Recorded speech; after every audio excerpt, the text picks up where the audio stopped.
Okay, I'm back. I had to get her a bottle. She woke up. Okay, so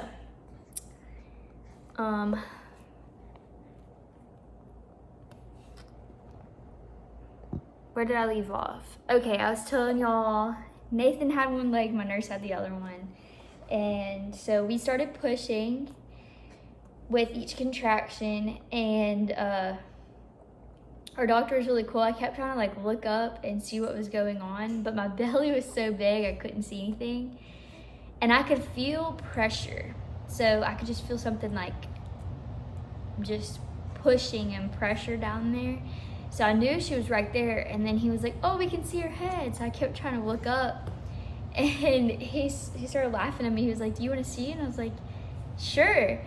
So he brings out a full-length mirror and lets me see the baby's head. So you could see her whole head. You could see all of her hair, head full of hair, dark brown hair, which is turning blonde now. But she had a head full of dark hair. And he was like, do you want to feel? And I was like, and I looked over at Nathan.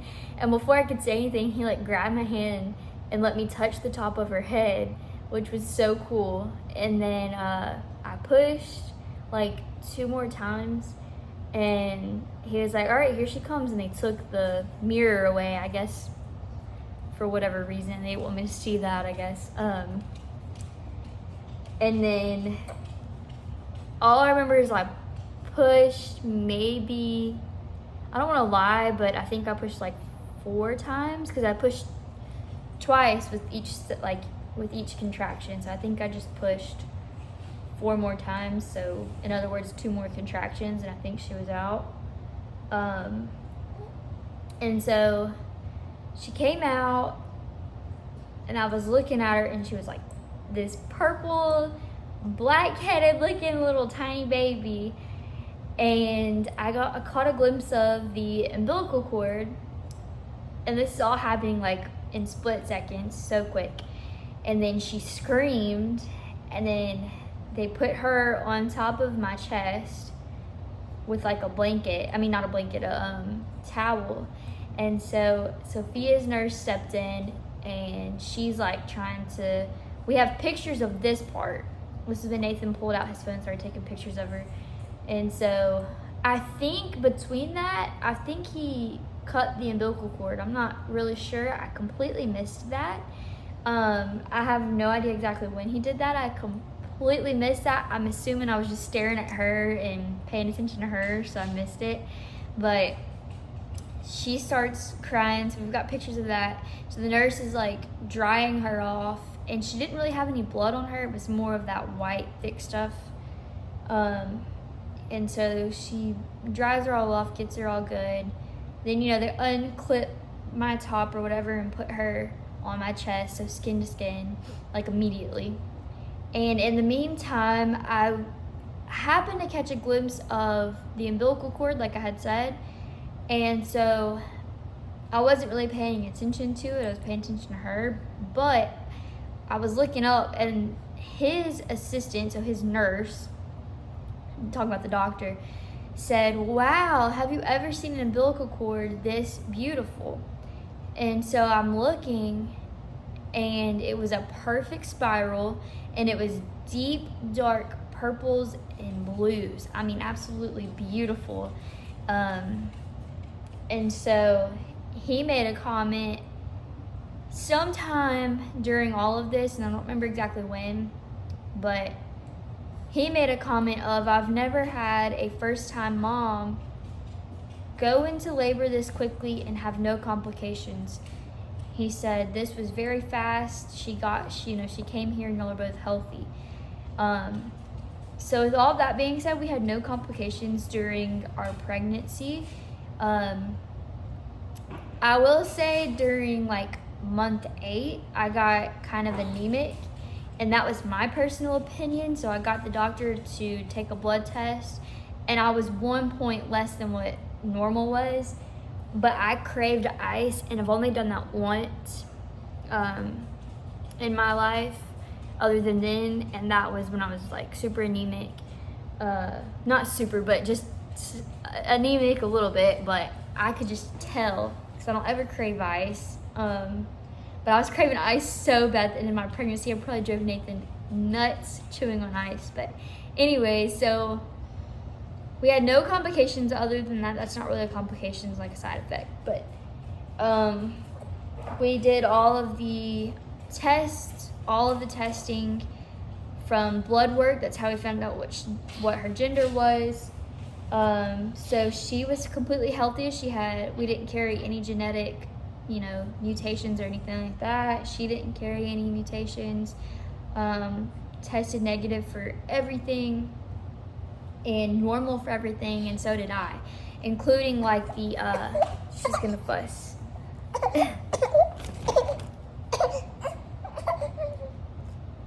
She gets mad when she finishes her bottle. Okay, so anyways, we did all of the testing throughout my pregnancy. Everything came back perfectly normal. She's staring at her bottle, in case you're wondering. But it's empty. Good bird. So anyways, but everything was perfectly healthy, no complications, and then I went into labor pretty quickly, in my opinion. I know there's women that do this for days and days or weeks even, and I would say like 9 o'clock I went into early labor, and then I would say about midnight to 1 o'clock I went into like hard labor, and by 7:38 a.m. she was born. By 7:10 I was pushing, so everything was perfectly fine. She came out, they did all of her tests actually way later, which I'll get into here in a second, but they did all of her tests and hearing tests and bilirubin tests to check and see if she had jaundice or anything. She was perfectly fine. Everything came back completely normal, so we are extremely blessed and thank God for that every day. So anyways, I have to flip my notes over. But okay, so Sophia, when she was born, like I said, I missed the cutting of the umbilical cord. We don't have any pictures of that or nothing. I will say this, I won't get into too much of this because I want to do the postpartum video afterwards, and I will also do a breastfeeding video because we did breastfeed.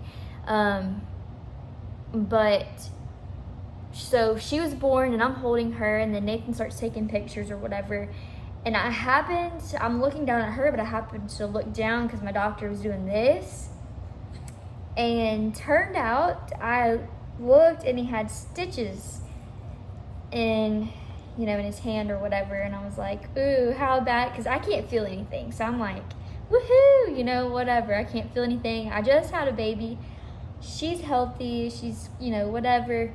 I'm on cloud 9, so I'm happy. But I look down and I'm like smiling. I'm like, so I said, what's the damage or something like that? And he laughed at me. He was like, you just have a small tear on the inside about 1 inch long. I can't remember exactly if he said 1 inch to 2 inches, but I think he said about 1 inch. And I didn't really know what that meant. He said, I'm just going to put some stitches in there. He said, and don't worry about it. They dissolve. It'll go away on its own. And I was like, okay, cool. Well, I'll get into all of that in the postpartum video, but ultimately I didn't tear on the outside at all, and I didn't need stitches on the outside, so you couldn't even see it if you wanted to because everything was on the inside, but I could feel it, but I'll get into that later. So I saw that happen, whatever. Well, I guess once he finished stitching me up, once they got her dried off or whatever, they moved us to our recovery room. And so we got moved to that room. And way later that night, they gave her a bath. But let me back up.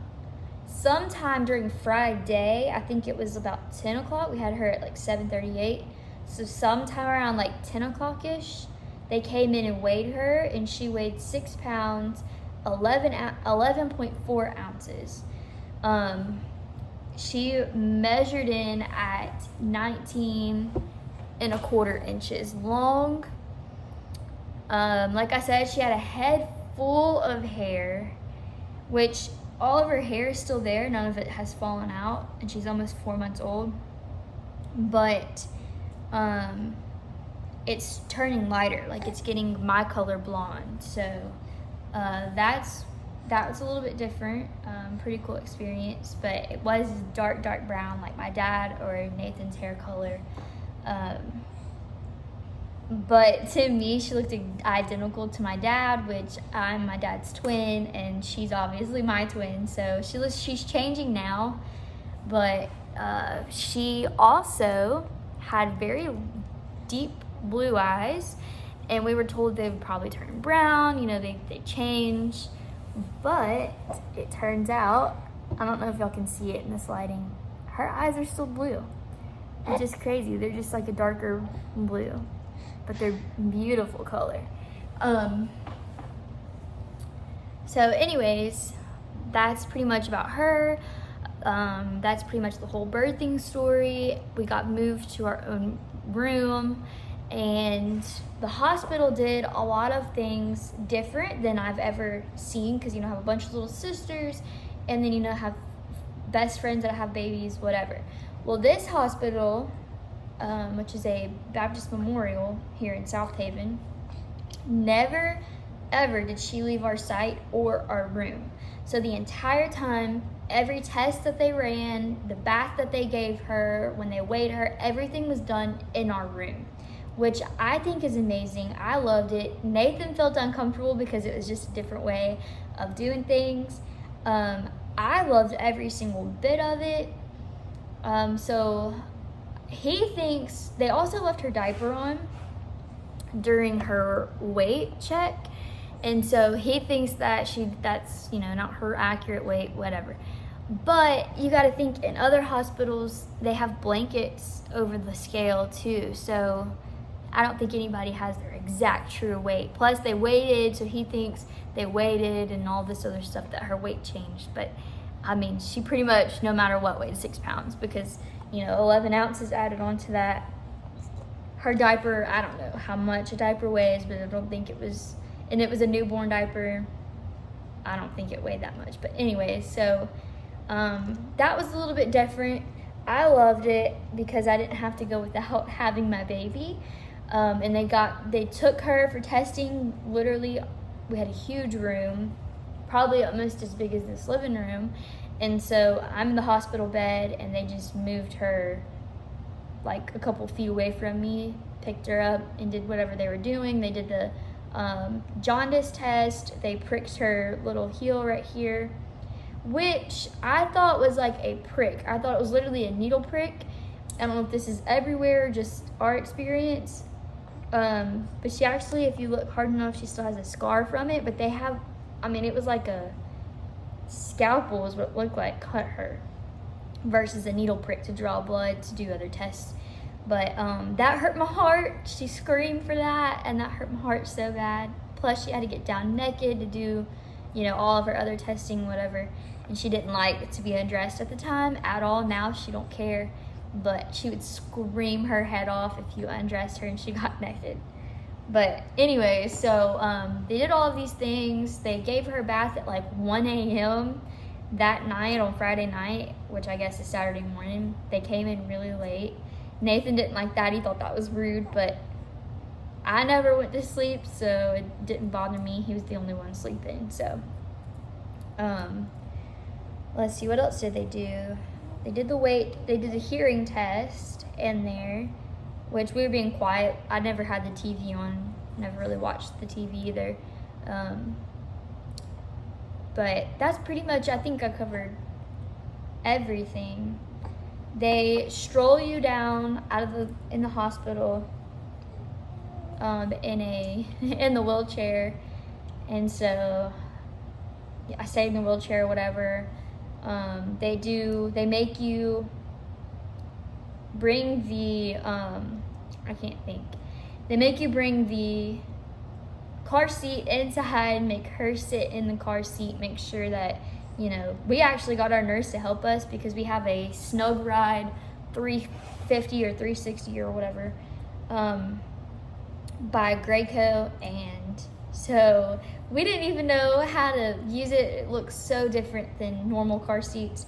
But our nurse helped us. She strapped Sophie in and told us how it all should look, and you should have like the 2-finger check or whatever between the straps and stuff like that. And then they went over probably 30 minutes worth of what I should look for in postpartum. If something goes wrong, I should come back to the hospital, call the hospital, whatever. She's talking now, but then they went over like how to do the Heimlich maneuver on babies and just all kinds of stuff. Our packets were like 2 inches thick. I had a packet and she had a packet. And so our discharge nurse went over all that stuff, and then we finally got to go home. Normally, your stay, if you have a vaginal delivery and everything goes normal like it did for us, and I say normal, healthy, you end up staying just 2 days. So we would have stayed Friday, Saturday, went home Sunday morning. But our nurse pulled some strings and got us to go home on Saturday. So I only stayed in the hospital a total of right over 12 hours as far as after giving birth to her. We went home, I would say like around noonish on Saturday. Maybe right afternoon, maybe 1 or 2, I can't quite remember, but we weren't there very long, literally a solid day. And so then we were at home on Saturday. We had family and everything come over, but I think that covers pretty much everything. That's our birth story. Nothing crazy, nothing dramatic, but we definitely saw God work so much and throughout our whole pregnancy, how blessed we were, and just how truly amazing God is, because wow, women's bodies are crazy amazing and wonderful.